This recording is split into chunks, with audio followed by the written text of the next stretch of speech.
Good morning आणि नमस्कार सगळ्यांना. मी कल्याणी स्वागत करते तुमचं सर्वांचं माझ्या यूट्यूब चॅनलवर, ज्याचं नाव आहे मी आणि स्मित. सुरुवात करत आहे चहापासून, कारण सकाळची वेळ आहे आणि सकाळी सकाळी अंघोळ वगैरे झाली म्हणजे चहा ठेवला जातो आणि छानपैकी चहा होतो आहे माझा. थंडीचे दिवस आहे आणि सकाळी सकाळी धावपळच असते सगळ्या कामांची, तर एकीकडे काम पण चालू आणि एकीकडे चहा पण घेते आहे मी. आज स्मितच्या पप्पांना होता उपवास, मग त्याच्यामुळे फक्त खिचडी परतवायची होती. पण भाजीपोळी तर करावी लागणार, कारण स्मित आणि मला दोघांना भाजीपोळी लागणार. त्याच्यामुळे म्हणजे ती थोडी उशिरा केली तरी चालते भाजीपोळी, कारण आता थोडासा वेळ होता आणि आता उभं राहूनच मी पटकन हळूहळू चहा पिते आणि तिकडे स्वयंपाकाची तयारी पण करते आहे, कारण पटकन डबा पण करून द्यायचा असता स्मितचे पप्पा आंघोळ वगैरे करेपर्यंत. तर आज साबुदाण्याची खिचडी बनवत होते मी आणि त्या खिचडीसोबत थोडंसं शेंगदाण्याची आमटी, आणि सध्या तर तेच नेत आहे साबुदाण्याची खिचडी प्रत्येक म्हणजे जेव्हा उपवास असतो तेव्हा. तर आता तीच करून देते पटकन परतून. थंडीच्या दिवसात तर एकदम थंड होऊन जाते दुपारी, पण मग थोडीशी तिखट अशी शेंगदाण्याची आमटी सोबत असली म्हणजे चव पण लागते आणि बरी वाटते जरा खिचडी. आता मी परतवते पण आहे, थोडीशी वाफेवर होऊ देते तोपर्यंत. उरलेला चहा होता तो खूप थंड झाला आणि मी थोडासा फास्ट पिऊन घेतला आणि झालं. तर असं होतं कधी कधी चहा पिण्याची मस्त आरामात निवांत बसून इच्छा असते ती अपूर्णच राहते.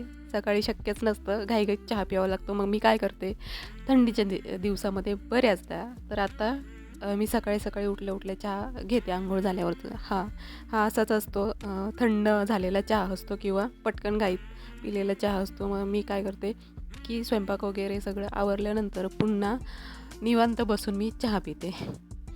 तर असं आहे सध्याचं माझं. तर खिचडी पण परतवून झालेली, स्मितच्या पप्पांना डबा भरून देते आहे. खिचडी आणि जी शेंगदाण्याची आमटी केली होती मी.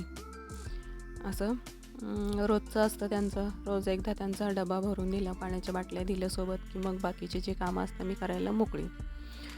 मग आता स्मितची भाजी पण मला टाकायची बाकी राहीन आणि पोळ्या करायच्या. कणिक तर मी भिजवून ठेवलेलं होतं. आज पूर्णपणे पसारा सगळीकडे. चला आवरून घेते आता पटापट. स्मितचं आवरलं आहे, स्मितचं जेवण वगैरे झालं आणि स्मित काय करतोय, इकडे मॅच बघतो. पाठीमागे बस. थोडा वेळ कळ लागली का फक्त बसून घेतो तसा खाली, एवढा वेळ तो उभाही नाही राहू शकत. आता किचनमध्ये वगैरे स्मितला भाजी वगैरे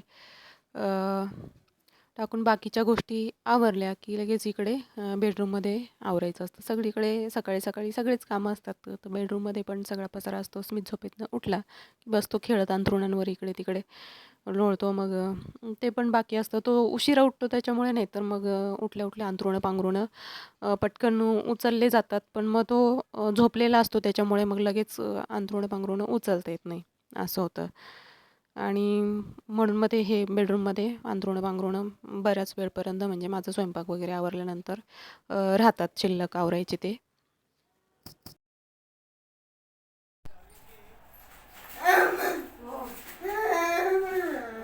तुझी नवीन बॅग ना टाकून असं काही नाही.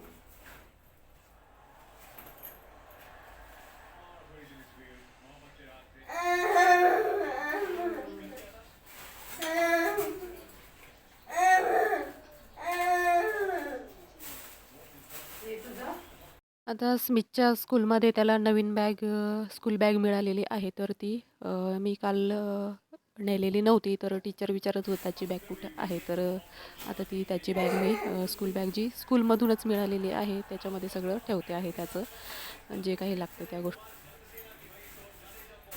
आता राहिला डबा.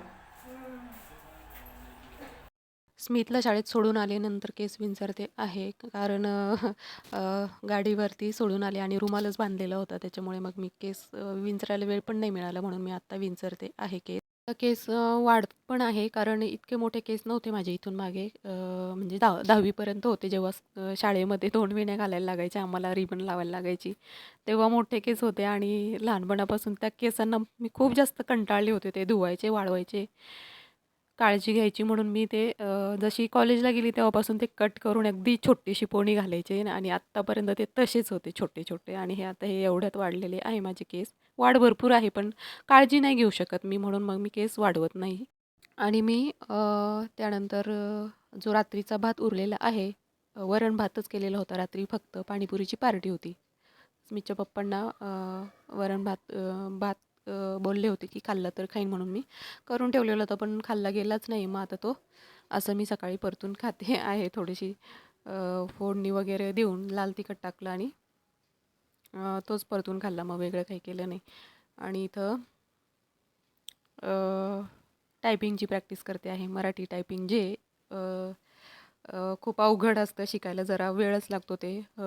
जसं एस म्हणजे स, ए म्हणजे असं नसतं ते टायपिंग. तर जे इंग्लिश जे शब्द आहेत त्याच्या खाली जे मराठी शब्द लपलेले असतात ते शिकायला लागतात, आणि छान प्रॅक्टिस झाली पाहिजे. ती मी शिकते आता, बघते. मला एका ठिकाणी आहे की टायपिंगचं काम मिळू शकतं, की मराठी टायपिंग करून द्यायचं असतं. तर त्याच्यासाठी मी प्रॅक्टिस करते आहे, की हे काम ठीक आहे, मी माझ्या वेळेनुसार वगैरे कधीही करू शकते, म्हणून मी ती प्रॅक्टिस करते. तर तू जेवला ना, अर्ध्या तासानंतर लगेच पाहिजे तुला, मग पुन्हा ॲसिडिटी होते एकामागे एक. तो शाळेतनं आल्यानंतर त्याला काय असं होतं काय माहीत नाही. तर काल पण असंच केलं त्याने, लगेच जेवायला मागितलं, आणि आज पण लगेच अर्ध्या तासाच्या गॅपमध्येच. आता भाजी पोळी खाल्ली आणि फळांचं ज्यूस पण दिलं आहे मी स्मितला आज. पण मग असं काय करतो, केस वाढले स्मितचे, डोळ्यांवर यायला लागले. का रे स्मित? आणि स्मितला आता झोप पण येत होते. आता भरपूर उशीर झालाय, आता मी स्वयंपाक करून घेते. हां, आज मी स्वेटर घातलेलं आहे, दरवाजा उघडाच राहिला इकडचा. थंडी खूप जास्त वाढलेली, खूप जास्त म्हणजे खूप. आता स्वेटर शिवाय पर्यायच नाही आहे, स्वेटर घालावंच लागतं कंपल्सरी, संध्याकाळी आणि सकाळच्या वेळेला. दुपारी थोडा वेळ काढते. हं? जेवायला देऊ. आणि तो आता एकामागे एक त्याचं तेच म्हणणं असेल, जेवायला दे. आता मी पटकन स्वयंपाक करून घेते, कारण जेवायला त्याला अर्धा तासच झाला. भाजी पोळी त्याने पोटभर खाल्ली, आणि त्यानंतर पुन्हा ज्यूस पण पाजलेलं. तरी पण त्याला काय होतं माहीत नाही. ते मी थोडंसं खाऊ घालते आता त्याला. स्मितची पप्पाने आलेली, मी स्वयंपाक करून घेते. अर्धा स्वयंपाक झाला आहे, वरण भाताचं कुकर झालं, कणिक भिजवलं, भाजी करायची बाकी, पोळ्या लाटायच्या आणि वरणाला फोडणी द्यायची, असं बाकी. आणि कालची पाणीपुरी आहे उरलेली. तर असं आहे. देते, थांब. चला स्वयंपाकाला लागते. चला, तर मग आजचा व्हिडिओ मी इथेच थांबवते. तुम्हाला कसं वाटलं मला कॉमेंट सेक्शनमध्ये नक्की कळवा. छान छान कॉमेंट करा. तुम्ही कुठून मला बघताय हे पण मला कळवा. मला तुमच्या छान छान कॉमेंट वाचायला आवडेल. तर माझ्या चॅनलला सबस्क्राईब करायला विसरू नका. तर आठवणीने नक्की सबस्क्राईब करा. सबस्क्राईब केल्याशिवाय जाऊ नका. तर व्हिडिओ मी इथेच थांबवते, आणि पुन्हा भेटू नवीन पुढच्या एका नवीन व्हिडिओमध्ये. तोपर्यंत बाय.